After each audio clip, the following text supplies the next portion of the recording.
Hello everyone, Jolly John here, and welcome to Dissolve. I think. This is a graphic novel type game, okay guys, so bear with me. I still visit my ex-boyfriend. Not me, this is the game. He used to be a total bore, but he was cute and good-hearted. Always ready to put off his plans to help friends. Always willing to advise. He used to speak passionately about programming, but before long the good guy had to go. There was only a bore left sitting in front of his screen.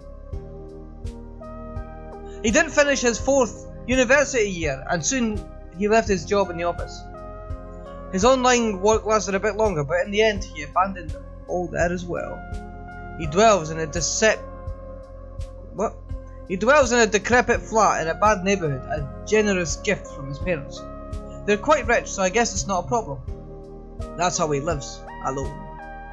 No job, no friends, no interests. Only endless arguments with people on the net. Well, I'm not really sure if they're even people or not. How else can anyone be stuck there for that long? It's possible he's been desperately arguing with bots, algorithms, simulating neural networks. Neural networks. And all that, I kind of felt a kind of responsibility for his situation. Some time ago, he decided to be close to him. I decided to be close to him. Funny, I don't hold on to the past, but to my decisions. The last time I was there, he was staring at his screen. Even more languid, pale and thin as usual. Sometimes it seemed like his outline was starting to blur, just like a ghost. A rough sketch on the fabric of reality. He was unusually nice when having a free moment from his screen. He gave me an envelope containing cash for my birthday, which was last month. The sum was quite significant, and the best explanation from him was a shrug of his shoulders. Ooh, that'll be me. Nothing. Just found my thing. It's been over a month since, I'm here visiting him again. Oh hi. The same elevator, still out of service. The same stairs. The same music in my headphones. Dim and deep, yet beautiful doom metal. A great fit for this old hall. Yeah. He replied okay to my message about visiting. I pressed the doorbell. It takes some strength, like the bell hasn't been used for some time. Nothing. He's not home? Weird. Can't imagine him being outside. Was that him? Again? Oh, online. I'm coming over in 2 hours, okay? Yeah, come in. The door's open. Wait in the living room. Busy. ATM. What? He didn't forget how to walk, did he? There was a certain CP episode. Suddenly, I'm not keen to come inside. I pull the handle. The door opens, heavily and creaking. The hall isn't lit. The doors to the living room and kitchen are open. I can see in the dark that his bedroom door, wooden with no glass parts, is shut tight. I hit the switch.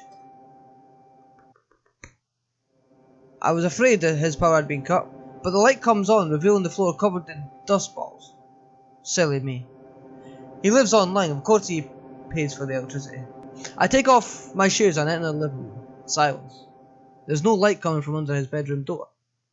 Instinctively, I reach for the switch and hit it.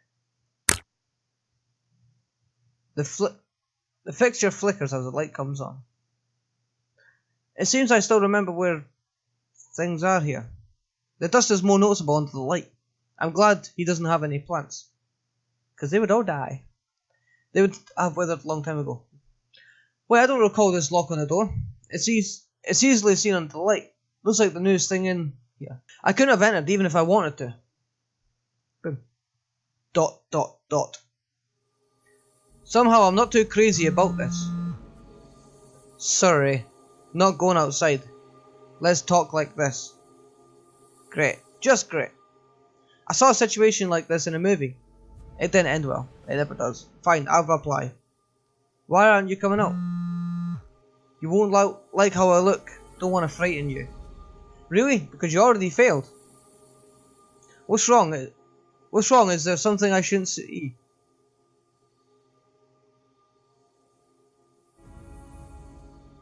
I haven't showered or had a haircut for some time. My lifestyle has had an impact on my body. Flesh is weak. I can't decide if I want to run or argue.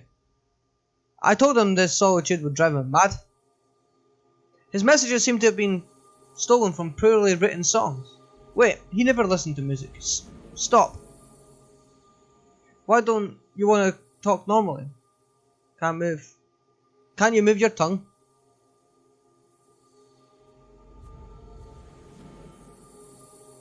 I'm glad you came. Oh my god. I'm glad you came. I left you a gift as thanks. The white envelope on the drawer. Please take it. There's a gift and a note. I take a look at the drawer by the wall. Where? The drawer. The envelope is there. The only thing not covered in dust. Is it money again? I don't like this. Should I just go? No, I want to know what's going on. Maybe there's someone else in his room, or no one at all. It's not grounds to call the police yet. But he's been acting so strange the past few years, he could have easily gone mad. He could be dangerous. ... No. I can't leave. I can't abandon him like this. But I'll grab a knife, just in case. And try to coax him out of his room. Well, that's a good idea. I quietly enter the kitchen, typing a message. You didn't answer my question. Why you be like... His reply comes as I pick up a knife. Even the kitchen looks abandoned. I haven't spoken to anyone for a long time. I feel uneasy. There's no going back now. I have the knife behind my back. Okay, let's do it this way. If you come out, I'll take the envelope. Deal. But take the envelope first. If you do, I'll come out. I would have just left. I don't want to take it. But when he comes out, he'll see the envelope is still there. I get hide it somewhere, but that's risky. Gosh, just take the stupid envelope.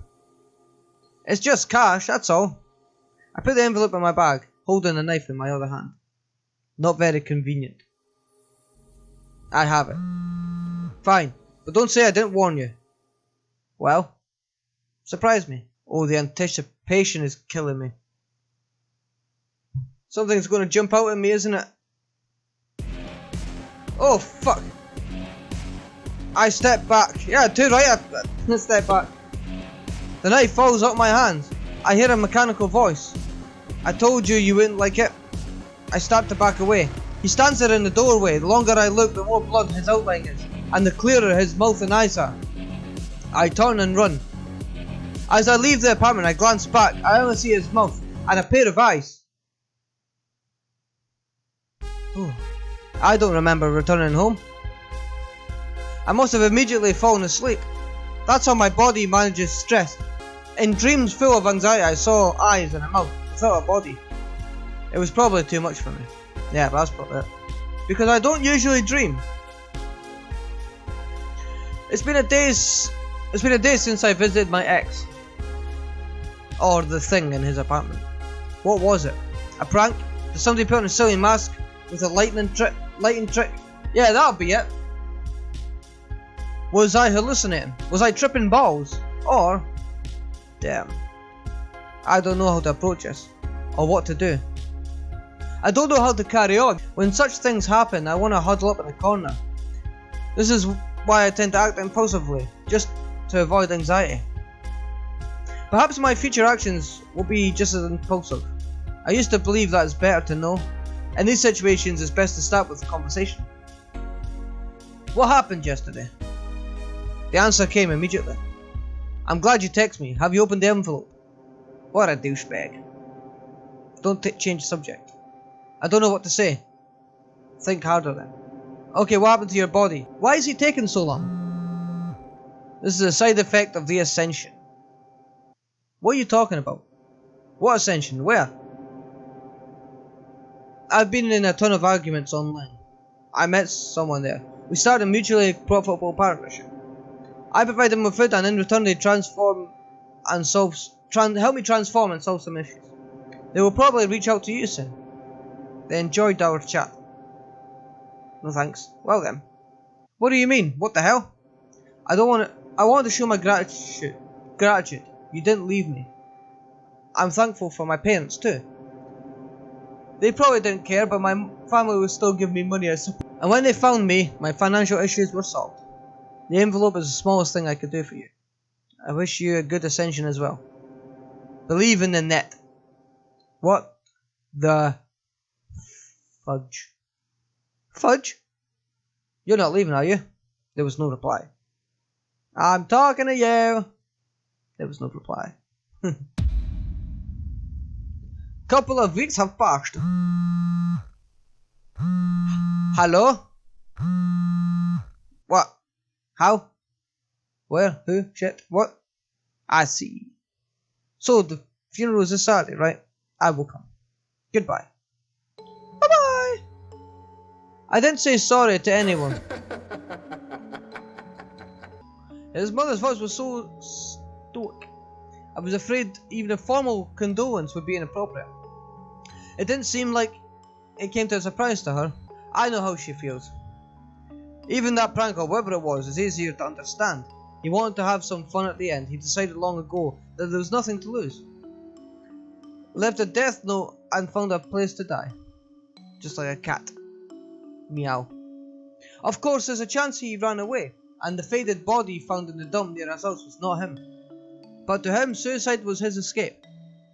He lost the ability to be around other people, unless it's somehow related to that dull job he was referencing ever so vaguely. Arg. Perhaps I need to pay my respects and see what he put in the farewell envelope. In all honesty, I put it away because it was a reminder of that creepy scene. In my mind, the story with my ex is over. I can, with no heavy emotion troubling me, delve into the mystery. That sense of completion enables me to detach. Perhaps there will even be some nostalgia. I take the envelope from a drawer. The glued paper is easy to open, as if it's been waiting for me. Some fresh €500 notes, and a piece of white paper. Last time it was only money, and a considerably smaller sum at that. I turn the paper over. There's some text on the back. Believe in the net. And below it a SIM card. Of course, this doesn't bode well. But what's the worst that can happen? Let's talk to Pepper. Conveniently, I have a free slot for a SIM card. Ooh. It's okay if something bad happens to my phone. I was going to get a new one anyway. Oh, that's fucking handy, isn't it? Well. Sesta la via, la va la via, va la va la va la va. I removed the SIM card from the paper and put it in my phone. The provider is displayed as eFoodNet. Could be some sort of viral marketing. What was it them he worked for? I try 100. Weird, nothing bad so far. Whatever them. I put the phone and money away. I go onto my PC and scroll through my Twitter feed and find materials for work. Well, mostly just to check Twitter. Hey, that's what I do. That's my job.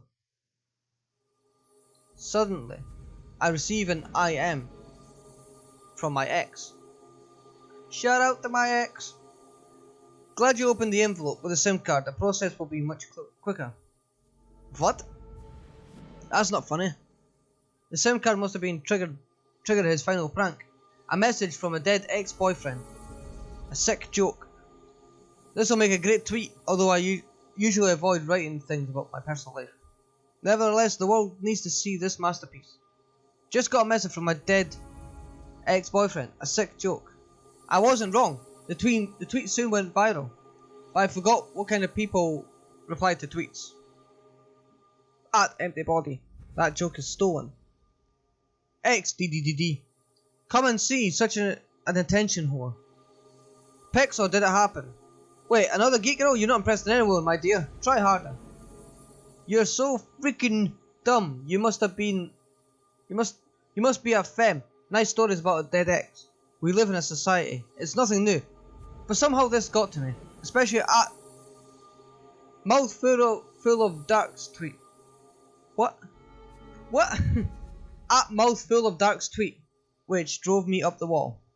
What alternative logic led to you believe I'm a femme?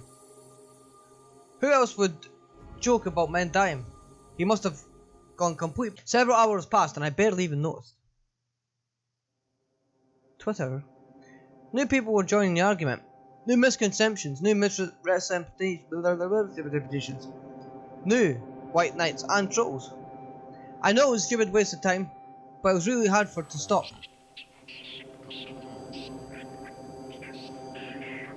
Hello? Another opponent will bite the dust under celebrity cheers of the crowd. Is this how gladiators felt too? ... Not sure about gladiators, but this must be what my ex felt. Believing in it. People argue with strangers to get the slightest semblance of a feeling. Writing terrible insults to get the smallest reaction. A validation of their achievements. I don't like the idea of becoming that. Freedom. What is this shit? I don't like the idea of becoming that, yeah. On the other hand, you only need to take it in moderation. Online communication, whatever anyone else says, can help you offline. You can learn good lessons. Okay, why is this stupid face here? You can learn good lessons, I've done that bit. And it's also interesting to compare people online and in real life. The net has one's essence, I would say. And all that remains is text, devoid of intonation. Text only representations of thought and feelings. That's what I find interesting about this. But still, stop. What is this? Bloody hell! Oh shit. I jump away from the screen and unplug the PC. What the devil? That's when I catch a glimpse of my reflection. I scream. Ah! I run to the phone and take out the SIM. Throw it on the floor and crush it. I put the remnants of the paper in a cup and set it on fire. It smells terrible, but I don't care. There are only ashes left. I throw them in the trash duct. I get rid of my PC along with all its data. I'll start collecting work materials from scratch on a new PC. I wanted to throw my money away, but I'd rather donate it to the church. The next day, my reflection was back to normal. A day completely offline, but after a few months, I think I'm ready to turn to Twitter. I even created a new account, @myendless_song0. That's crap. After everything that happened, I know this is silly, but I miss talking to my mutuals. I miss having a place to share my thoughts and feedback. In the end, I forced myself to go to the funeral. A sight as pitiful as his last years. Not sure if I'm going to visit my ex's grave.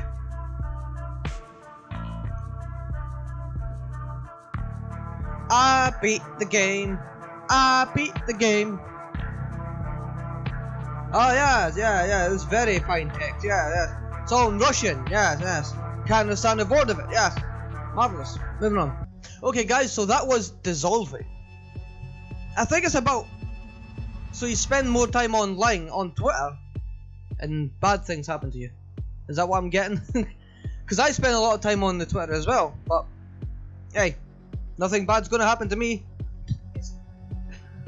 So if you like that guys, please leave a like, comment down below, let me know what you think of this game. It's quite a short game this actually, to be honest. And subscribe to my channel guys, because it helps me out a big bunch. And I shall see you guys in the next video.